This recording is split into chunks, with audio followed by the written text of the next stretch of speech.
and welcome to the Moonshine Jesus Show. Thank you for joining us for this episode. Today we'll be talking about Shazam, Fury of the Gods.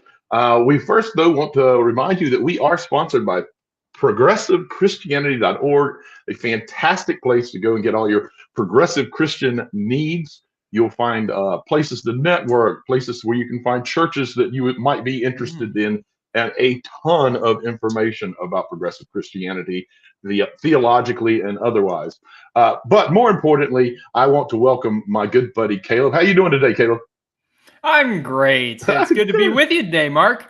I am excited that you're here. Listen, we need to let folks know that, as always, this is not a spoiler-free zone. Indeed, it is a spoiler-full zone. So if you haven't seen the movie and you don't want to be spoiled, bookmark this podcast and come back to it in a little bit, because we will be spoiling it, I promise you. And also, make sure you follow us on Facebook. You can find the Moonshine Jesus Show there. And be sure to sign up and download our podcast and all the great places you get your podcast. So I am very curious where you decided to go today, Caleb, with your drink for Shazam. I'm going to go ahead and tell you right up front, I cheated. But I'm going to let you go first. Okay. Well, there are a lot of good options for Shazam. And I thought about going somewhere with Skittles because of the Skittles scene, Taste the rainbow. Ambrosia for the unicorns. But that would have been a great call. No? It would have been. It took a lot of preparation that I did not do. I get that. You have to infuse vodka and all of this. Oh, yeah. No. Time to do it. I just saw the movie last night, so I went with the Shazam cocktail. And there were lots of fun cocktails online. And Shazam is an acronym. And so there are ingredients in this drink that are all a part of the acronym. So the Shazam cocktail has the wisdom of Solomon, S, right? And that's lime juice. Got you. Because the sour taste awakens you and makes you shiver. Oh, that's interesting. All right. The strength of Hercules, vodka. It's it's a party drink. Yeah.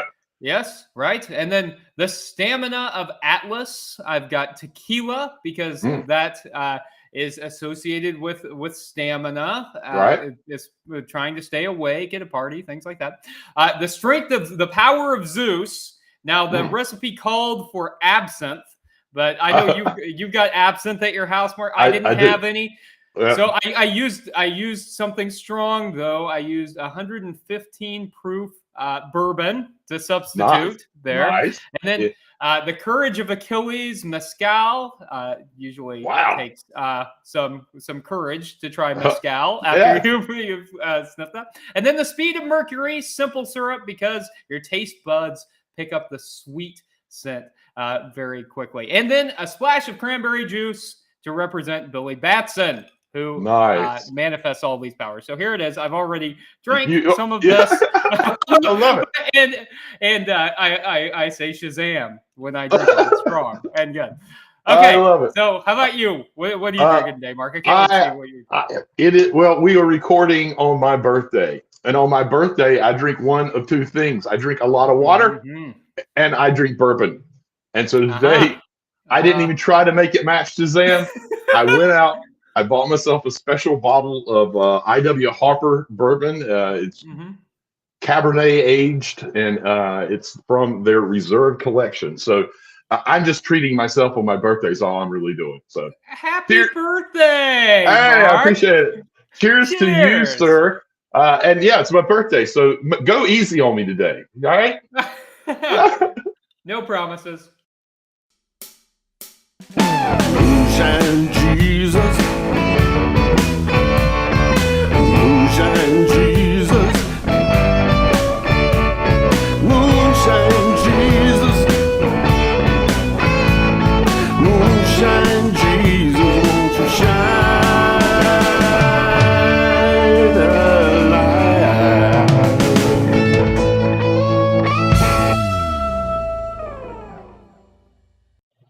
Welcome back to the Moonshine Jesus Show. Today we are both celebrating Mark Sandlin's birthday and are talking about Shazam, Fury of the Gods. So this takes place 2 years after Thaddeus Sivana's defeat, and we see the Shazam family using their powers, fighting evil, coming to terms with both being teenagers and superheroes in adult bodies. As they're trying to discover that, Hespera, Calypso, and Anthea, the daughters of the Titan Atlas, steal the wizard's broken staff that Billy Batson had carelessly left behind, and they use that staff to go into the mortal world to imprison the wizard and to take over the mortal world and make them pay for the things that they have done to the gods. So yes, here's the thing: Shazam, I think, has been one of the bright spots in the DC Extended Universe's collection of terrible films over the past 10 years or so. And the first one was very well received. Shazam! Fury of the Gods has not been so well received. Its reception has been very divisive, in fact. So it's got a 53% fresh rating on Rotten Tomatoes with the critics, but the audience has given it an 88% fresh rating. So here's my question, Mark. I want to know who's right. Is it the critics or is it the audience? They're wrong, both of them. I think who's right? Mark Sandlin? Mark Sandlin. Right. I think it's somewhere in between the two. You know, it has its moment. It is nowhere. It has. We just need to say up front, at least in my opinion, it is not as good as the first Shazam movie, which I thought was a lot of fun, and it was engaging. Watching him learn how to, as a child, in this Superman body, figuring out what that means, and you know, using it to his advantage at times. That was a lot of fun. I just felt like, while there were a lot of good things about this movie, it was very funny. Some of the fight scenes were really interesting, and some of the themes that they cover were good things to be talking about. I just felt like it never really found its ground. Like it just was. It felt like throwing darts at a dartboard, trying to see one of these are going to stick, and it'll be great when it does. And it just, I don't know. I never felt like it found its footing. So for me, I would give this like a 70, maybe a 72, maybe a 72. 72. Yeah. So I found myself agreeing with the audience. I had a good time watching it. I thought it was fun. And some of the complaints I've seen about it has been that it hasn't really dealt with as much of like the teenage dealing with superpowers, and it hasn't dealt with them as much in their kind of usual bodies dealing with things. And I think that's true. I think there is some of that in there, and I think they did rely a little bit too heavily on CGI fight scenes and things like that. But I think it was a better movie than, say, Ant-Man that we watched a few weeks ago. That was all CGI, and I think it had less of a story. I think there was a solid story here, and I thought it was a lot of fun. And I think that's important for comic books, movies right now, especially in the DC extended universe, to have some fun. But here's one thing I wonder about, Mark. I wonder if part of the problem was the villains. Do you think the villains had anything to do with the poor reception? Were the villains too generic? I mean, just kind of the daughters of Atlas. For instance, I've seen speculation that maybe if they had gone with Mr. Mind, the little worm that we saw at the post-credit scene in the first one, that it might have been a more interesting and quirky movie. What do you think? Is it the villains it certainly would have, to be desired? It would have helped if Mr. Mind would have been the main villain, because sort of what he's known for and what they hinted at in the first movie was that he was going to put together his, I don't remember what he calls it, but the monster force or whatever it's called. Yeah. I'm blanking on that. This is one of the places where my comic book knowledge is just not there, because I didn't read a whole bunch of these. So I mean, in fairness, it was a different comic. It wasn't originally DC, and like and these villains are a little obscure. Yeah, yeah. So, but it certainly would have been more interesting. I mean, I think Helen Mirren was incredible in her role. I don't know that they handled that character particularly well. Like they each had different types of powers, but they didn't really do any setup to kind of explain what the power really was. So you were kind of guessing it, and it didn't feel quite as menacing just because you didn't really know what it was. Lucy Liu, I always like everything she does, but in this one, she just had, it was almost like she had one trait. It was just this one single look, this one single attitude, and it was the entire movie. There was hardly any variation in it at all. Thea would be the one, or Anthea would be the one that I think was interesting. She was a very interesting character. If they could have made all the other two, given them as much depth, I think it could have been better. But it certainly was part of the weakness, I think, for sure. I'm taking it that you did. I think they were generic, and I think these are fantastic actresses, right? I mean, we got Helen Mirren and Lucy Liu and Rachel Ziegler. I mean, these are all incredible, all people who have incredible potential that they underutilized and underdeveloped. But one thing that I did really like, Mark, was all the Easter eggs of different DC comics in here. Did you have a favorite Easter egg? My favorite Easter egg was the person who delivered the line and called Shazam Captain Marvel. That was Michael Gray, and I watched some of the television series in the 70s where he played Billy on that show, and I loved that they had him in the red shirt with the yellow collar on it, and he gets to say Captain Marvel because this is lawsuit history here, where they don't get to actually ever call him Captain Marvel. Like they can't give him that as his name, but they actually checked with DC, and DC was like, yeah, you can say it like that suggestion, no problem. And that was so much fun. How about you? What was your favorite?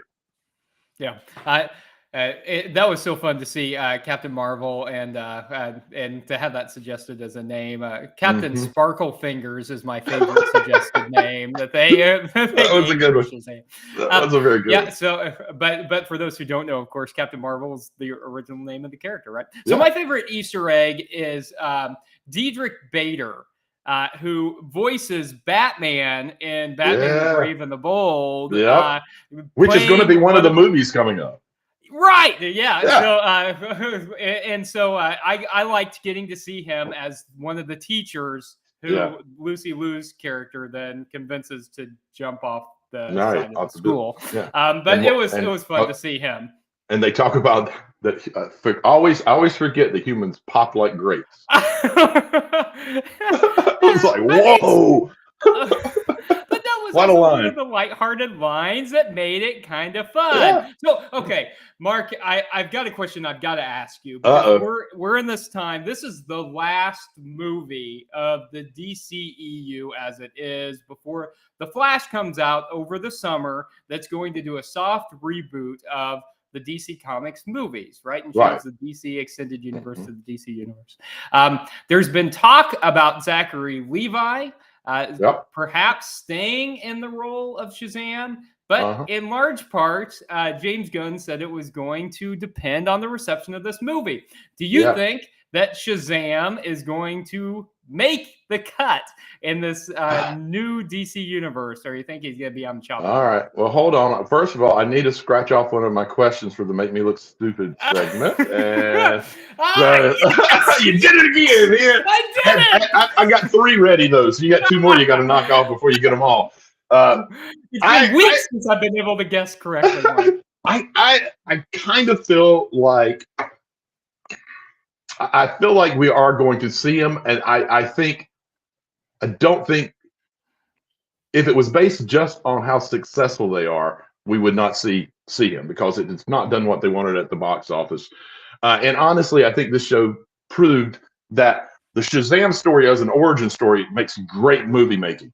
The moment that you shift it into something else and you're not doing an origin story and that, it's just kind of it's it's just it doesn't have everything. So, but here's the thing: at the end of both of them, they put Mr. Mind in it.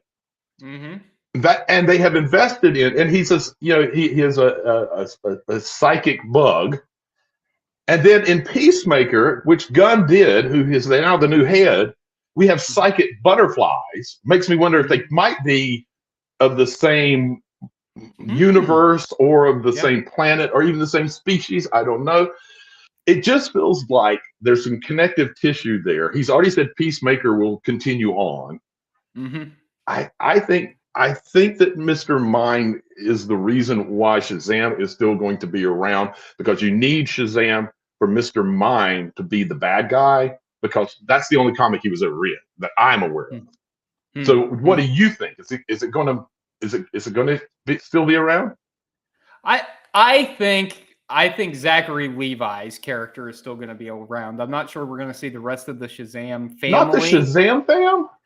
Yeah, I don't know, which is weird, right? Because that was one of the whole points of the whole movie. Point of it was even sort of one of the big points of the first movie. It's like him not having a family and finally finding a family, and then he makes his family the Shazam fam. I mean, it would be weird, but you might be right. And that's also something that makes it kind of fun, is to see all the kids interacting with each other and the adult actors playing like they're kids interacting with each other. I think that's fun and it's enjoyable.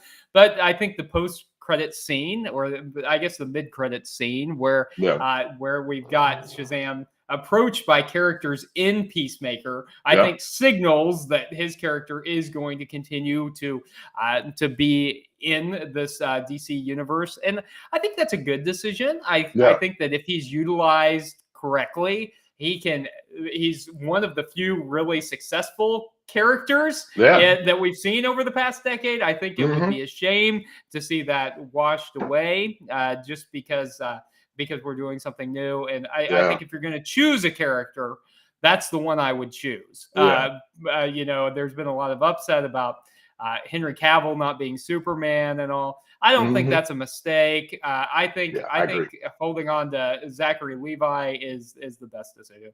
I have got so many things that I want to geek out about, Mark. I hear you, man. This was fun. There's a lot to geek out about. But, even though this is kind of a fun, kid-based superhero movie, there's a lot theologically and politically here, too. So why don't we take a break? Why don't we listen to the drop, and let's come back and talk about theology and politics. Moonshine Jesus. Moonshine Jesus. Moonshine Jesus. Moonshine Jesus, won't you shine?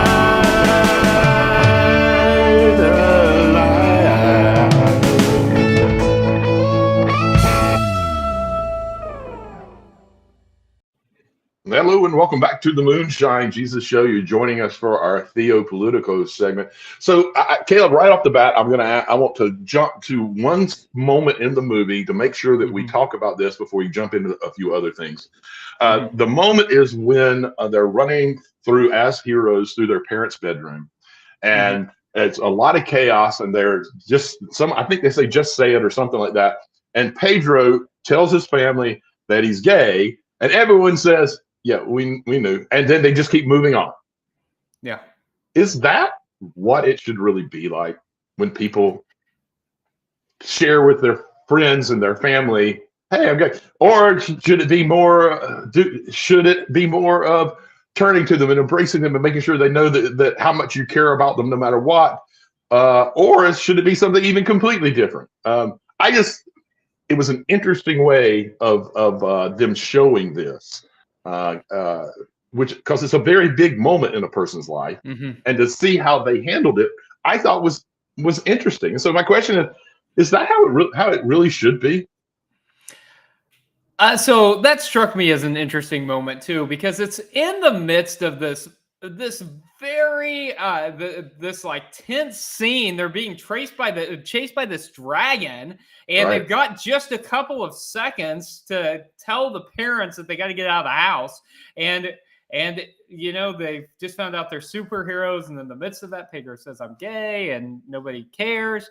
And I mean, I suppose I feel like what they were trying to do was say, hey, this shouldn't be a big deal. You are who you are, and people should just accept it and go through it.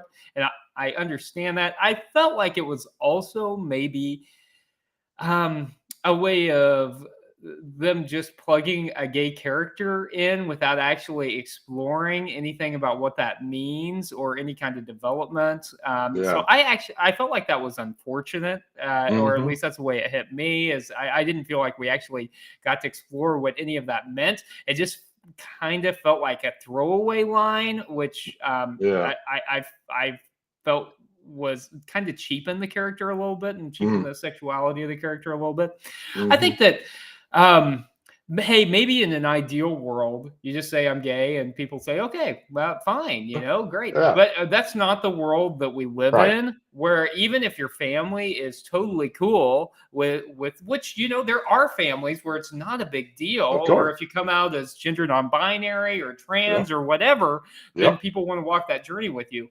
But I think there needs to be a stopping at a moment of recognizing the vulnerability of admitting that. I think there needs to be a promise of love and support, because even if it's not a big deal in the family, it's going to be a big deal out in the world. And I think churches need to do that too. Absolutely. Because, I mean, churches can just say, oh, yeah, we love you. But I think doing for instance, if someone is trans, doing like a renaming ceremony and stuff like that is powerful to just stop for a moment, not just blow and go by the biggest moments of life and say, we see you, we hear what you're saying, and we think it's sacred and you are important. So we're not going to just dismiss it.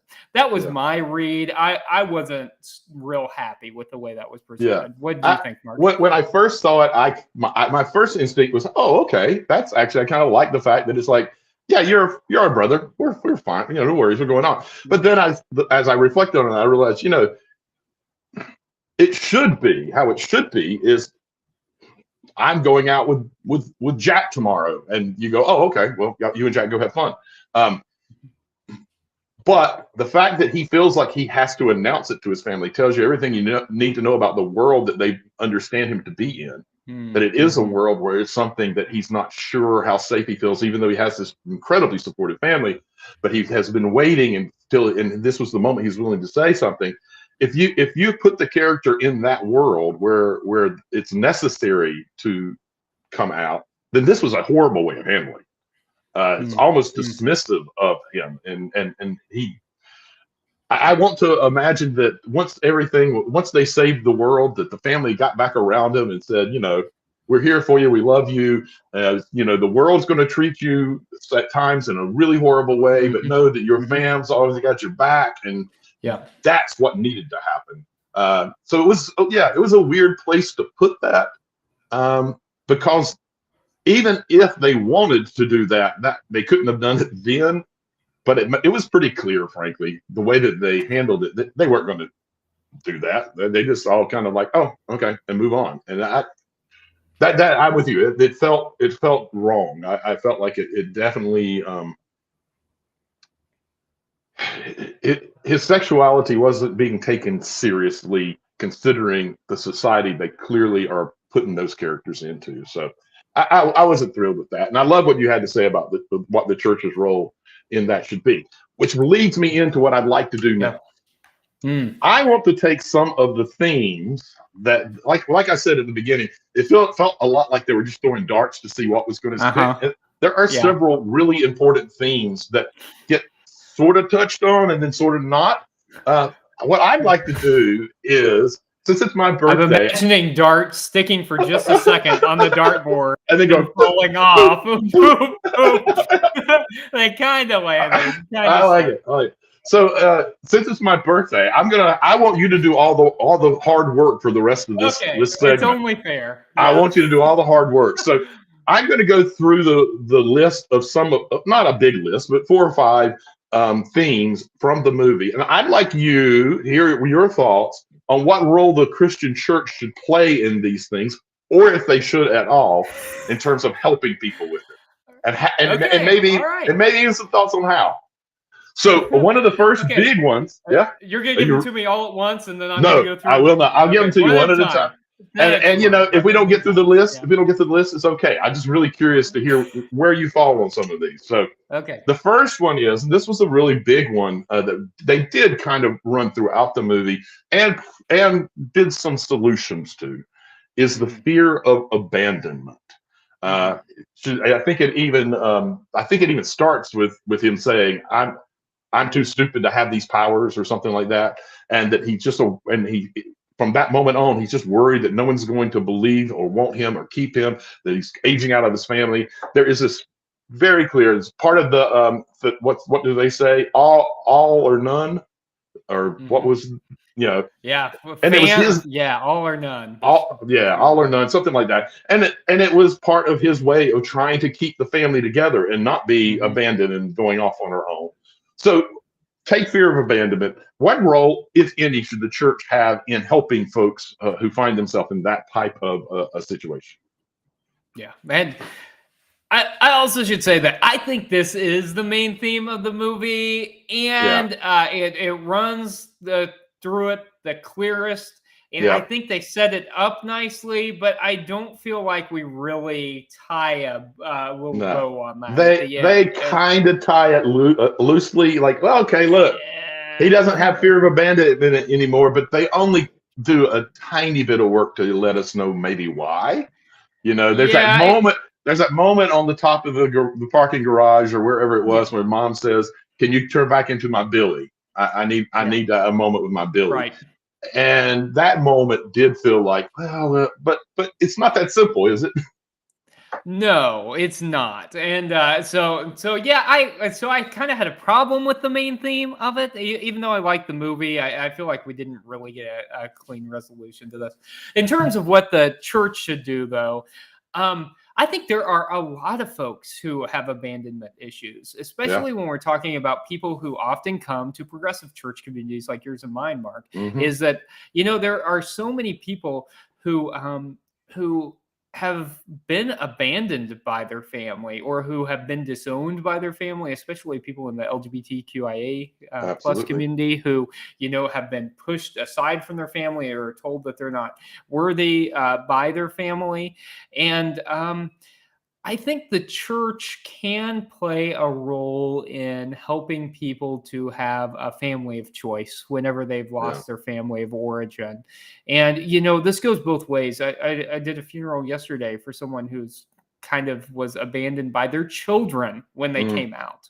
And so I think that, that churches can be a way for people to come together as a family and to find connection in the midst of places that have disowned them. And so I think when churches are at their best, and that's an important qualifier because churches are not often at their best. But I think no church is always at its best.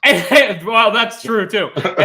Churches are often not at their best, and no church is always at their best. Those are both important distinctions. They are. When a church is at its best, and it surrounds people with love and care and compassion, then it can be really powerful for people to have a source of family and support. So that's in an ideal world, what role I would love for the church to play. How about you? I wanted you to do the heavy lifting, but I will say that I am in complete agreement that is, if anything, it's exactly what the church is built for, as far as I'm concerned, is to be this safe space for people. Particularly folks who may have felt abandoned in their life and still worry about where they'll be accepted and where they won't be. The moment you walk through a door of a church, there should never be any doubt in anyone's mind that you are welcomed here and you will be loved here and you'll be fully accepted for who you are as we grow together spiritually as a community and as individuals. I think that it's essential. As a matter of fact, if you walk into a church and have any doubt that feeling is there, if you're not sure it's there, turn around and go back out the doors, because it's not going to get better. It won't get better from there. You're going to get hurt, and we don't want to see that happen. Yeah. Yeah. That's right. So- Yeah, they're supposed to put their best foot forward, right? It doesn't get anywhere. So I realize I'm doing the rest of the most of the heavy lifting here, Mark. So for the rest of them, you can just say I agree. You're right. You're 100% right. Well, I think we've got time for one more. And okay, good. Okay. and yeah, you had like 5, Mark, and here I am. I do, but tell me, what's the next one? It's all right. We're going to do a related one. Okay. Because it's related to one of the big bads in the movie, the giant dragon that emanates fear from its body.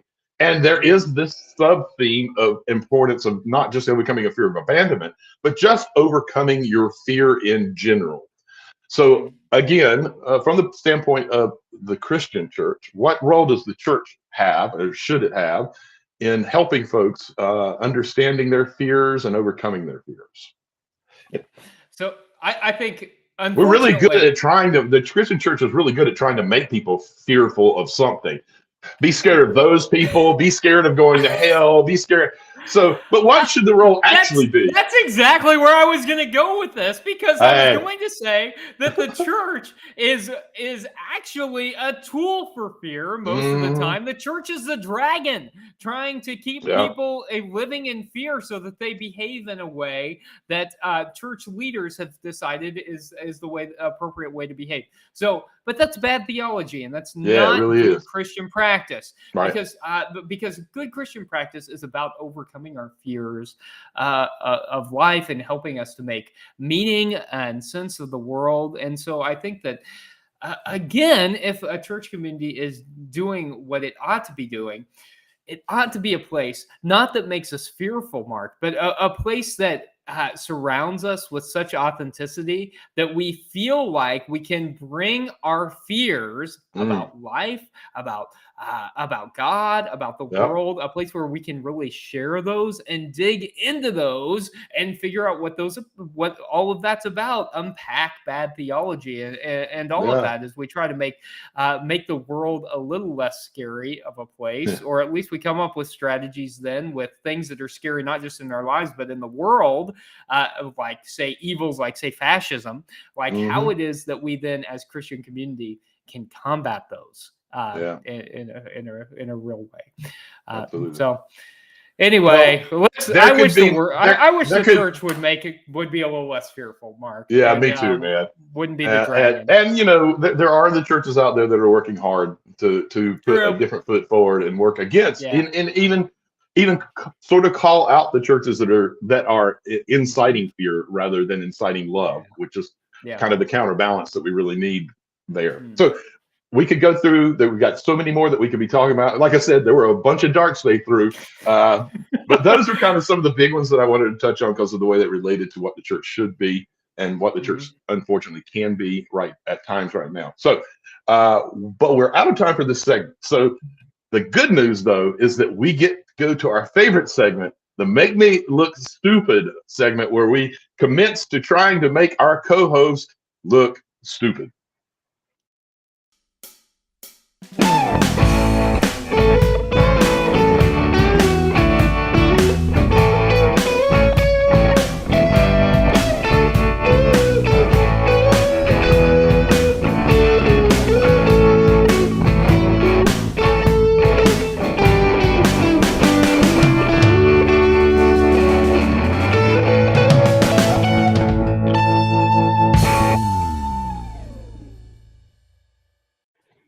Welcome back to the Moonshine Jesus Show. We're in our final segment, the Make Me Look Stupid segment, where we ask each other questions to try to make each other look stupid. I have already stolen one of Mark's questions, and I feel very proud about having done that. You're very good at it, man. You're very good at it. Thank you. Thank you. You know, I tried, but I also know that Mark has multiple other questions. But before he can ask them, I'm going to ask mine. And this is a question that I was wondering about, Mark. Why is it that this golden apple, the seed, that when it's planted in the God realm is a thing of beauty, but whenever it's planted in the human realm, spawns all of these monsters. What's so different about the God realm and the human realm that makes the tree do such vastly different things? And does that say anything about our theology? Well, I'm not going to be able to answer the second part because I have a very simple answer for the first part. The reason it's different is because it's not supposed to be here. You're putting it where it doesn't belong, so it spawns in negative, bad ways. It is designed to grow that tree in the realm of the gods, and so when it doesn't get the nourishment of that particular space and place, that's what happens. So I'm going to have to take a rain check on the theological part because I think it's that simple of an answer. What do you think, though?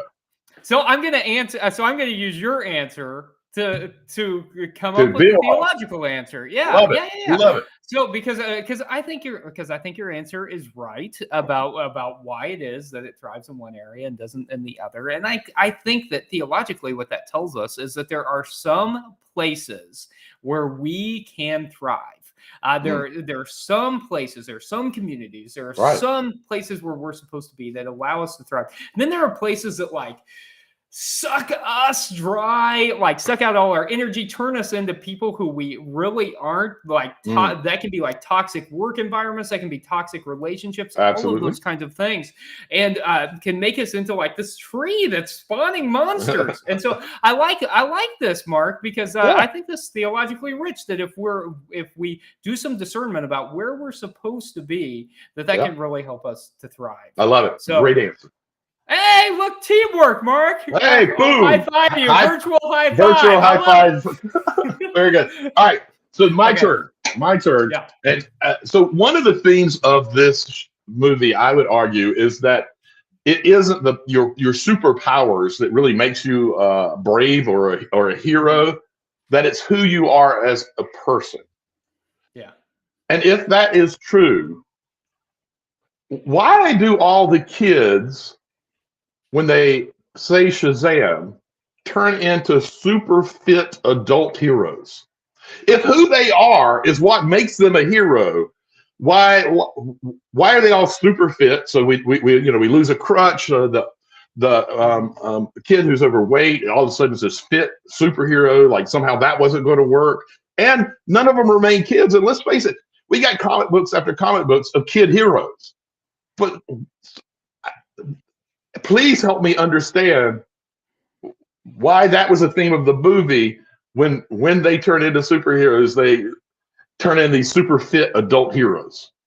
Because it's fun for kids to envision themselves as adults. I think this is one of the problematic things actually about it, because it says that it's supposed to be realizing your fullest potential. I think in the first movie is what they said happens whenever you become the superhero Shazam, right? Or a part of the Shazam family. Right. You're living into the greatest potential that you could have. But that does assume that the greatest potential is complete physical fitness. Fully able-bodied. It's just fully able-bodied, right? And an adult, because a kid couldn't do this. Right, and so I think the Gospels tell us something different about what kids have to say little about something. So I think that's actually kind of problematic. It's also people in their 30s, 40, early 40s, late 30s, early 40s. That's the ideal time of life. It's not you're when you've gained the most wisdom. It's in part it's because that's the time that's fun to see people go and battle each other and all. But I think if you're Helen Mirren was great in her battle scene. Helen Mirren is just like Lucy Liu. Is she just Incredible. Getting younger? It's weird, right? It's crazy. So I think that's one of the things that's problematic, actually. About, if they're actually living into their full potential, they're not all people who are in their 30s and able to. What do you think? No, I find it incredibly problematic, and when that started in the first movie, I already was kind of well, this I know that's based on the comics, and the comics were written, I think, in the 40s, maybe, and that's kind of like a mindset, and there hadn't been enough work done in a public way that more people were aware of what you were doing when you were doing things like that. But we switch stuff from comics all the time, and so that bothered me from the very beginning. And then when in this movie they made it such an important part of particularly Freddy's character development, that what really makes you a hero is what's inside, who you are, and not your superpowers. I really felt like that they were missing the reality of what they were already doing.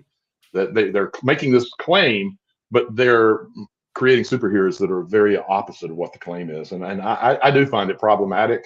And even if we just get Shazam himself and not the Shazam fam from then on, it's still going to be problematic, because you know, somehow he has to be bigger and stronger and older to have any ability to really be a superhero, and that's just not real.